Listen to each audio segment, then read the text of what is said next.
Welcome to Lesson 7 in the Biblical Basics of Political Theology. Now, this one's entitled, What is My Neighbor Doing? We're building off of the last lesson where we answered, Who is my neighbor? And we noted that our neighbor, if they're not a Christian, they are a son of the devil.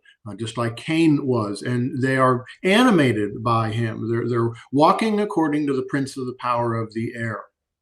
And this is important because it brings us to another debated topic, and that is what I have been calling the cultural mandate. Now, I learned the terminology from my professor at TMS, Dr. Michael Vlock. I learned the term kingdom mandate. I think that's the best term. It's an umbrella term. It summarizes what is found there in Genesis as God creates man.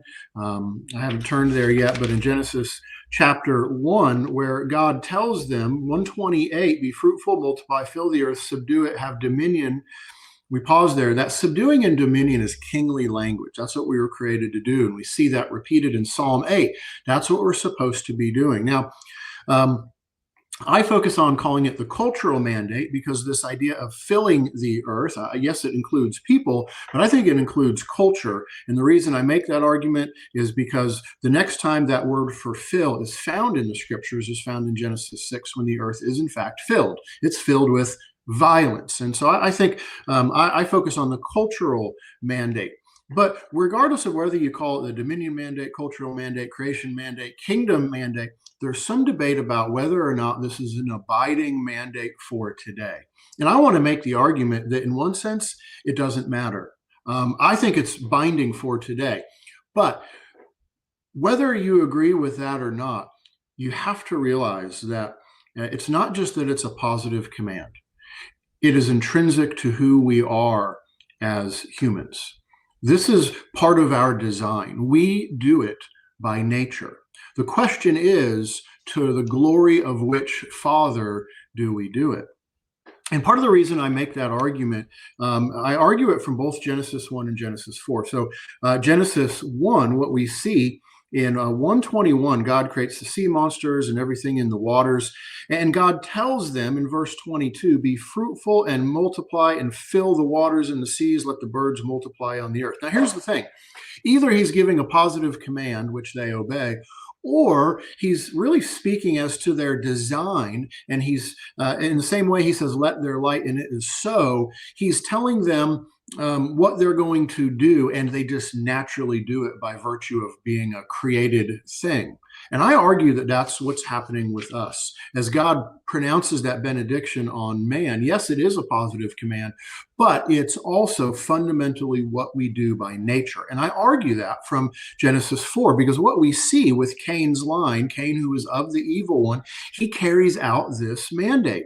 After he kills his brother and he flees, we see what his line does. And it's really pretty fascinating. In 417, Cain knows his wife. He builds a city. He names the city Enoch. So this is urbanization. Cain starts the process of urbanization. And what we're going to see throughout the rest of this chapter is that the fallen line is by nature, not because they're obedient, by nature they're carrying out this cultural mandate, this kingdom mandate. They are subduing the earth. And we're talking about two things: the structure or the form and the direction. Their direction is wrong, and sometimes their structure is wrong. So Cain, he begins this process probably with his son of urbanization. And then as we read on, we make it to Lamech. Lamech takes two wives, and we learn about his kids.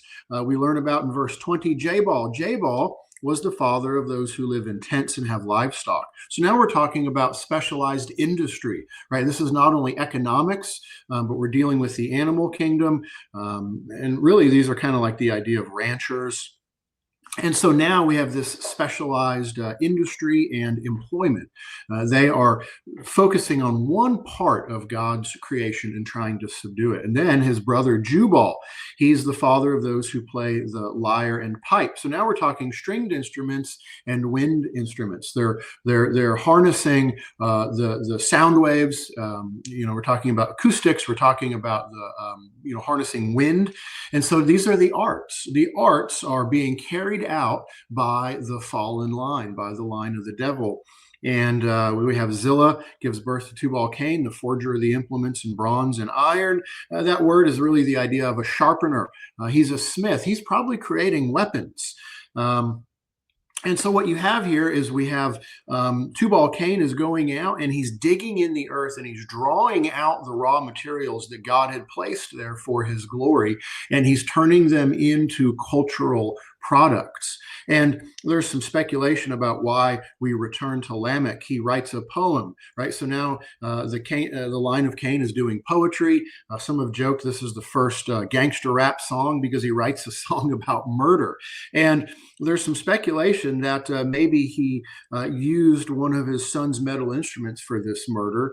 And maybe he's even playing one of their musical instruments as well, because this is verse 23. It should be set as poetry in your Bibles because it is it's poetry. And so Cain's line is by nature carrying out the cultural mandate or the kingdom mandate. And that's key to understanding what my neighbor is doing. Everybody's engaged in politics. Everybody is engaged in culture. Everybody is engaged in the spheres, whether it's economics, whether it's arts, the sciences, whether it's education, or just politics at large. Everybody is engaged by nature, and they're doing what they're doing based upon who they serve. The unbeliever, the line of Cain, who are of their father, the devil, they're doing it to his glory according to his desires. Now, God restrains them, as we know, so they're not as wicked as they could be.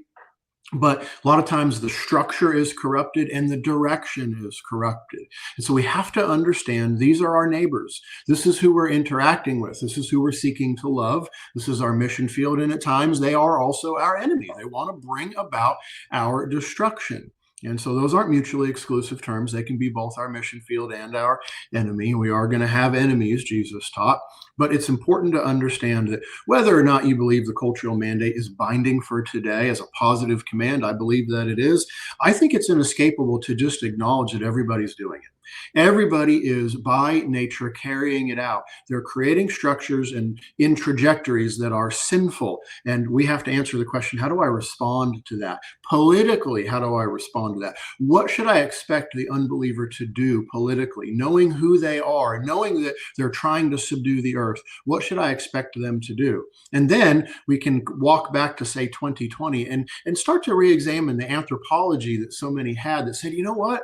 All of these unbelievers, they're really doing it for our good. They have our best interests at heart. I think we need to reconsider whether or not we had abandoned our anthropology back in 2020. Hopefully that's helpful. We'll continue on to the next lesson.